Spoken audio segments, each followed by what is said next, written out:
un voto a favor de Nicolás Maduro. Es que lo que ha pasado es que la gente votó contra Chávez, contra Maduro, la gente votó contra el régimen, los amigos, los familiares, y al día siguiente aparece ganando el régimen. Don Alejandro Grisanti es el director de Ecoanalítica, que es una firma de análisis macroeconómico, de análisis de datos, que hace encuestas en Venezuela. Señor Grisanti, buenos días. Muy buenos días, Néstor. Gracias por la invitación. Hablo mucho de sus encuestas, hablo mucho de los datos de Ecoanalítica aquí en Colombia. Señor Grisanti, ¿usted cree en el triunfo de Maduro? No, por supuesto que no. Sobre todo, mira, aquí lo que es más importante no se trata si Alejandro Grisanti cree o no cree, ¿no? Aquí lo importante es que es totalmente claro que son resultados que no son auditables. Que sencillamente el Consejo Nacional Electoral en Venezuela anunció unos resultados y a más de 16 horas de haber cerrado las mesas, el Consejo Nacional Electoral todavía no publica los resultados de mesa por mesa de qué fue lo que anunció ayer. Entonces, si tú no puedes anunciar, auditar unos resultados, si tú no puedes verificar la veracidad de esos resultados, por supuesto hay mucha duda en toda la población venezolana, en toda la comunidad internacional, de qué fue lo que se anunció ayer. Y yo creo que eso es sumamente importante, de que al final los resultados no han sido auditables y que 16 horas después de que se cerraron las mesas electorales, todavía el CNE, que se jacta de tener el sistema más moderno del mundo, que las maquinitas son una maravilla, etcétera, al sol de hoy todavía no ha publicado los resultados. Sí, señor Grisanti, entrevisté esta mañana aquí a la gente del Edison Research, que son, usted sabe, representantes de medios en el mundo que han hecho investigaciones el día de elecciones por todo el mundo. Y me decía que a ellos no les daban las cifras, no les daban las cuentas, a ellos les daba ganador Edmundo González 65, casi 66% contra 31 de Maduro. A usted en Ecoanalítica, ¿cómo le dan los resultados? Sus encuestas, los sondeos a boca de urna de ayer, ¿cómo le dan? Sí, mira, nosotros somos una compañía aparte de la que está en Colombia que hace encuestas. Nosotros tenemos información directa de la parte del comando que verifica una cifra muy parecida a la que usted, Néstor, está anunciando, una diferencia de 30 puntos, una diferencia bien importante, donde y aquí quisiera también comentar, ¿no? Donde la oposición y el cambio ganó en los sectores de clase media, donde siempre ha ganado, pero también en los sectores populares. En Katia, que es uno de los que estuvieron hablando antes que yo, en Katia ganó abrumadoramente la oposición. En el 23 de enero, que es donde yacen los restos de Hugo Rafael Chávez Frías, allí también ganó mayoritariamente la oposición. Entonces, esto no se trata, por primera vez, de una competencia entre sectores populares y sectores de clase media. Aquí la oposición ganó abrumadoramente en todos los estratos, y entre más lejos de Caracas, y esto también es bueno decirlo, donde el chavismo solía ser mayoría, en esos pequeños pueblitos, esos pequeños caseríos donde el chavismo era mayoría, ahí perdieron abrumadoramente. ¿Y por qué? Sí. Porque esos pueblos no tienen electricidad para que Caracas tenga electricidad. Entre más lejos estás de Caracas, más difícil es todo el tema de servicios públicos, y mucho más difícil es poder tener agua, electricidad, etcétera. Y ese es el pueblo que se le ha volteado a Maduro.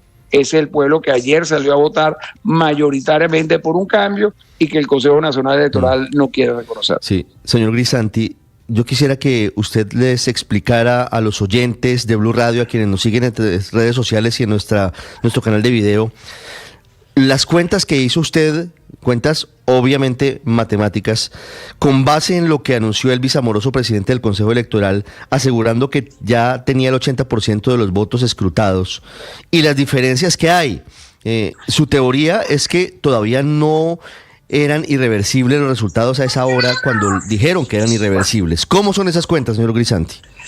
Sí, mira, bien sencillo. El viceamoroso dijo que ya los resultados que ellos tenían... Aquí hay dos cosas, ¿no? Y quiero volver a compararlo, por ejemplo, con el sistema colombiano. Ustedes, cuando hacen elecciones, a las 7, 8 de la noche se empiezan a publicar resultados.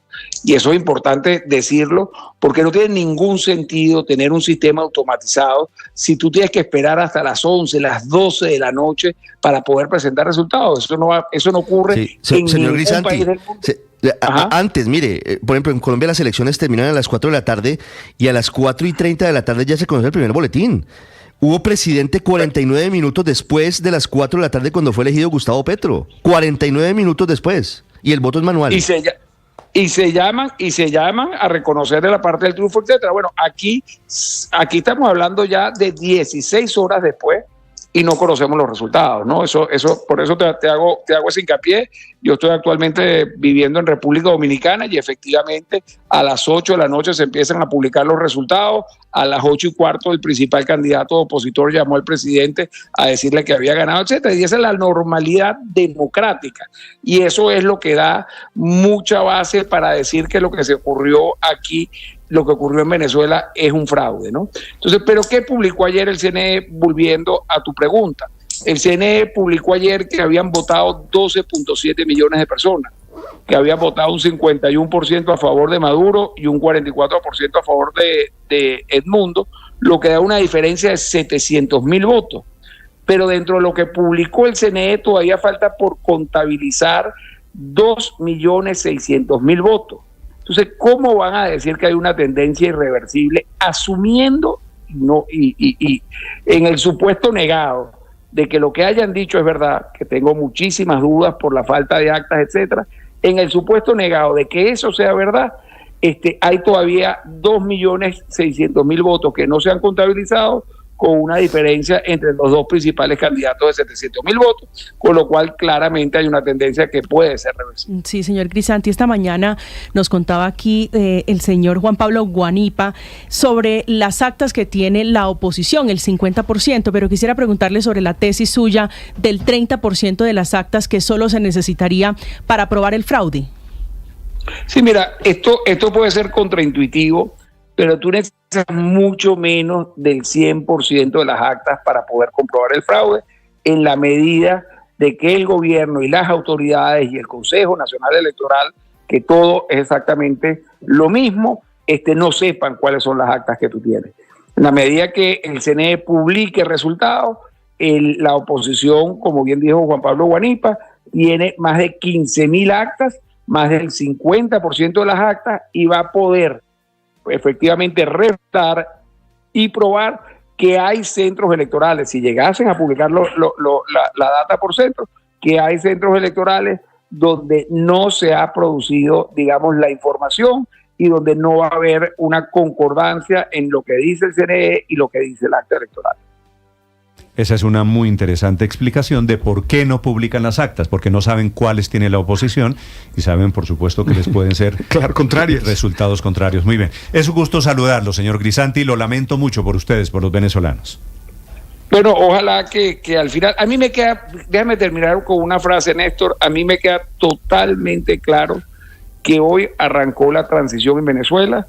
Yo estoy esperando por los veedores internacionales, el presidente Rodríguez Zapatero, el presidente Leonel Fernández, el canciller Celso Amorín, que frente a sus ojos se está cometiendo este fraude. Yo estoy esperando unos pronunciamientos como el que tuvo Chile, desconociendo los resultados, y allí va a ver que tiene que venir una negociación, tiene que venir una apertura y tiene que venir un cambio. El voto que ayer manifestaron los venezolanos fue abrumadoramente en contra de Maduro, y yo creo que eso al final abre la puerta de una transición a un régimen que durante 25 años ha sido terrible para Venezuela y para los venezolanos, y muestra hasta los 2.800.000 venezolanos que están hoy en Colombia. Sí. ¿Usted ve alguna esperanza, conociendo lo que ha pasado en estas últimas horas, alguna esperanza de que se reverse la decisión de proclamar a Maduro como presidente? Mira, yo creo que este proceso es inédito porque en el sentido de cuando ellos perdían, no publicaban resultados. Eso pasó en el 2007. En el 2007, en el referendo constitucional que Hugo Chávez pierde, nunca se publicaron los resultados. Se pidió muchísimo, se hizo hincapié, pero el Consejo Nacional Electoral no lo publicó. Pero cuando ganaban, publicaban los resultados mesa por mesa. Yo creo que es fundamental que esa parte se tiene que dar. Eso es lo primero. Lo segundo es que ayer el Consejo Nacional Electoral y el mismo Nicolás Maduro abrió una puerta chiquitica. Yo no quiero entrar en elucubraciones, pero habló que fueron hackeados. Entonces, posiblemente a lo mejor cuando los resultados no concuerden digan, no, mira, esto fue el hacker. No sé a quién irán a meter preso con ese tema del hacker, pero ahí hay una puerta de transición, de decir, mira, aquí hubo un error informático, nos hackearon y el hackeador es el responsable, buscarán un chivo expiatorio y se volverá a repetir la elección o se buscará algún tipo de transición para esto. Pero yo sí creo y tengo mucha fe que esto no se quede así y que no son 6 años más de Maduro después de este fraude. Yo sospecho que ese camino que usted se imagina va a ser muy difícil. Muchas gracias, señor Grisanti. Un saludo, un abrazo para usted allí en Ecoanalítica. Seguro, muchísimas gracias. Gracias. 8:41 minutos. Ecoanalítica es una